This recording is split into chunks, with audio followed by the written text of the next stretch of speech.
মাত্র দুটি উপকরণ দিয়ে বানিয়ে নিন এই নরম তুলতুলে স্পঞ্জি কেক। আটা, ময়দা, সুজি ও ডিম ছাড়াই ইজিলি বানিয়ে নিতে পারবেন।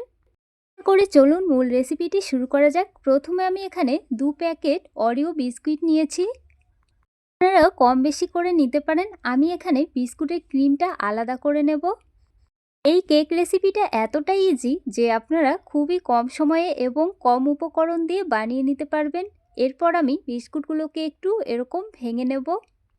আমি সবগুলো বিস্কিট ভেঙে একটা বোলের মধ্যে নিয়ে নিয়েছি। এর মধ্যে অ্যাড করছি 1 বাটি লিকুইড দুধ। অবশ্যই কিন্তু রুম টেম্পারেচারে থাকা নর্মাল দুধ নিতে হবে। এরপর আমি একটা হুইস্কের সাহায্যে সুন্দরভাবে মিশিয়ে নেব। সুন্দরভাবে আমি মিশিয়ে নিয়েছি আর এর মধ্যে অ্যাড করব 1 চামচ চিনি। আপনারা মিষ্টিটা আপনাদের পছন্দ অনুযায়ী কম বেশি করে দেবেন। এরপর অ্যাড করছি 1 প্যাকেট ইনো, যেটা 10 টাকা দামের, আপনারা দোকানে অ্যাভেলেবল পেয়ে যাবেন।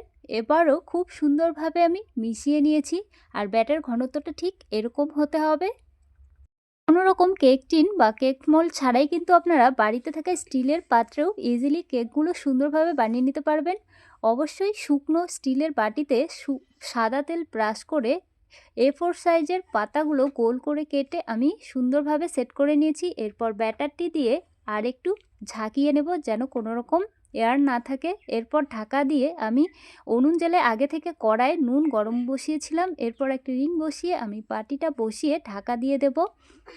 এরপর আমি উনুনের আঁচ 5 মিনিট মতো হাইয়ে রেখে তারপর 30 মিনিট মতো লো আঁচে আমি রান্না করে নিয়েছি। দেখুন কেকটা কত সুন্দর বেক হয়েছে, একটুও কিন্তু ছুরিতে লেগে নেই, তার মানে কেকটি আমার তৈরি হয়ে গেছে। এরপর আমি ডিমোল্ড করে নেব নামিয়ে ঠান্ডা করার পর। দেখুন কেকটি কিন্তু ঠান্ডা হয়ে গেছে। এবারে আমি ডিমোল্ড করে নেব। কেকটি তৈরি হতে মোট আমার 35 মিনিট সময় লেগেছে আর দেখুন কত সুন্দর কেকটি ফ্লাফি হয়েছে। এবারে আমি পেপারটা উপর থেকে তুলে নিয়েছি আর কতটা স্পঞ্জি হয়েছে আশা করি আপনারা দেখেই বুঝতে পারছেন। শুধুমাত্র দুটি উপকরণ দিয়েই কিন্তু আপনারা ডিম ও সুজি, আটা, ময়দা ছাড়া ইজিলি বানিয়ে নিতে পারবেন।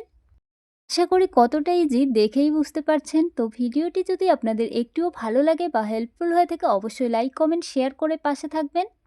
ভিডিও এ পর্যন্ত, আবারও দেখা হবে নেক্সট পর্বে। ভালো থাকবেন, সুস্থ থাকবেন। শেষ অবধি দেখার জন্য ধন্যবাদ।